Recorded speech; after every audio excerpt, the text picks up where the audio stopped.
भारत के प्रधानमंत्री माननीय नरेंद्र मोदी जी 9 दिसंबर को पानीपत पधार रहे हैं। बीमा सखी योजना देश भर के लिए शुरू करने के लिए हमारी साधारण परिवारों से आने वाली, ग्रामीण क्षेत्र से आने वाली बहनों को बीमा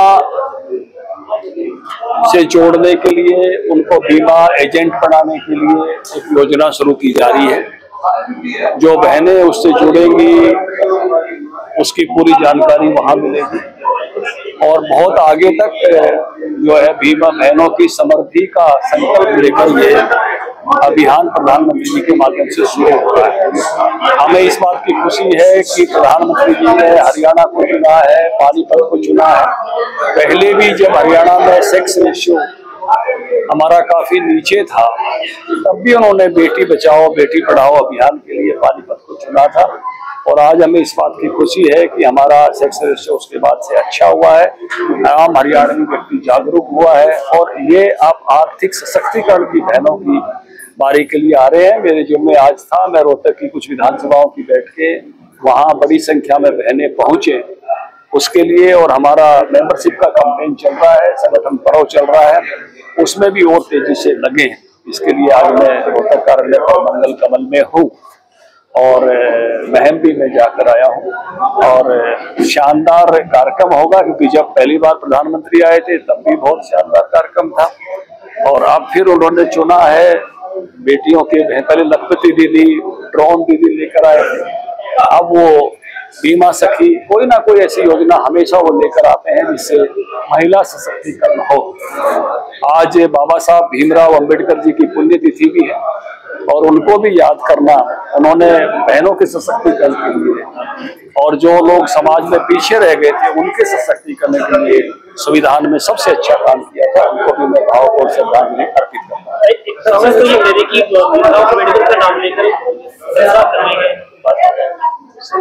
कांग्रेस पार्टी ने बाबा साहब के साथ कभी न्याय नहीं किया।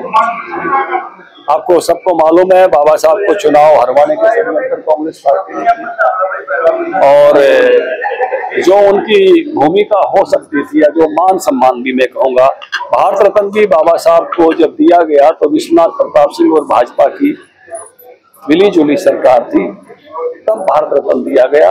कांग्रेस ने तो सवा बाबा साहब की उपेक्षा की है और बाबा साहब का यथोचित जो सम्मान मिलना चाहिए था, जो आदर मिलना चाहिए था, वो कांग्रेस पार्टी ने कभी नहीं दिया। कृषि मंत्री रहे हैं आप और किसान जिस तरह से एक बार फिर दिल्ली कूच करने की बात कर रहे हैं, शंभू बॉर्डर पर जिस तरह से सिक्योरिटी भी लगाई गई है। देखिए, किसी भी संगठन को अपनी बात कहना, मान रखना, शांतिपूर्वक आंदोलन करना, ये हमेशा उनका अधिकार है। इसलिए अपनी मांग शांतिपूर्वक ढंग से कहें, उसमें किसी को कोई आपत्ति नहीं है। हमारे संविधान ने ये अधिकार दिया है। जैसा सब न्यायालय ने भी कहा है कि बाकी लोगों को कठिनाई नहीं है, क्योंकि पिछली बार जब यहाँ आंदोलन था तो हम बहादुरगढ़ के लोग, सोनीपत के लोग, आसपास के लोग लंबे आंदोलन और जिस प्रकार का आंदोलन का जमावड़ा था, उस जमावड़े के कारण से कठिनाई आई।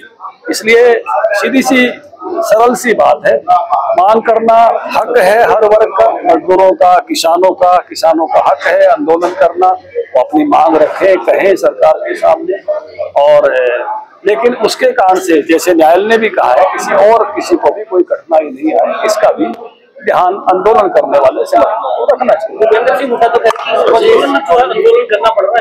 देखिए, आंदोलन तभी होता है, आंदोलन हमेशा तभी होता है जब कोई ना कोई अपेक्षा किसी न किसी वर्ग की, कर्मचारी भी आंदोलन करते हैं अपनी वेतन वृद्धि के लिए, करते हैं ना, मजदूर भी अपने आंदोलन करते हैं मजदूरी बढ़ाने के लिए, किसान भी आंदोलन करते हैं अपने जो है उनकी भी आमदनी बढ़े उन मुद्दों को लेकर। तो इसलिए नेचुरली हर कोई जो आंदोलन करता है वो सामान्यतः अपनी मांगों के लिए करता है, ये सहज प्रक्रिया है, इसमें कोई अतिरिक्त बात नहीं है। और हर किसी वर्ग को अपने सरकारों के सामने, सरकार सबकी माँ बाप होती है, अपने उससे सरकार से मांगने का हर वर्ग का हक है। इसलिए अपनी मांगों को रखना वो सहज है, स्वाभाविक है, इसको कोई बहुत अतिरंजना की जरूरत नहीं। कह रहे हैं कि 24 खरीद रही है, कौन सी फसलें हैं, कौन सी नाम बोल रहा है, क्योंकि धान का जो फसल का मूल्य है वो भी किसान को मिल हुडा साहब उस नजरिए से बाहर आ जाएं, जो उनका अपना नजरिया था। उनको मालूम है कि कोई भी फसल जो हमारे यहाँ किसान मंडी में लेके आता है, चाहे वो गेहूं है, चाहे वो धान है, चाहे वो बाजरा है, चाहे वो सूरजमुखी है, चाहे वो सरसों है, हर फसल को खरीदने का इंतजाम है, चाहे दलहन है, चाहे तिलहन है, हमने यहाँ किया है। बल्कि हमने सब्जी की फसलों को भी भावांतर भरपाई दी है। अगर बाजार में कम रेट मिलता है तो उसका गैप देने का काम हमारी सरकार ने शुरू किया। बहुत अच्छा काम किया है। किसान सम्मान निधि देने वाले हम हैं, इसलिए उन्होंने तो 1.5 रुपए के चेक दिए थे, पूरे हरियाणा को याद है, इसलिए उनको फिर से निपटा दिया। पिछला इलेक्शन भी पंजाब से लेकर बताइए कि अभी तक विपक्ष क्या लगता है आपको कि जो अभी तक चुनाव से प्यार से नहीं हुआ है? देखिए, जब कमजोर शरीर होता है तो वो अपना इलाज नहीं कर पाता, क्योंकि हर प्रकार के इलाज में एक मजबूत शरीर की जरूरत है। कांग्रेस की अपनी ही वीकनेसेस हैं जिनके कारण से कांग्रेस हारी है, और यही वीकनेसेस ऐसी वीकनेसेस हैं जो निर्णय प्रक्रिया को भी डिले किए हुए।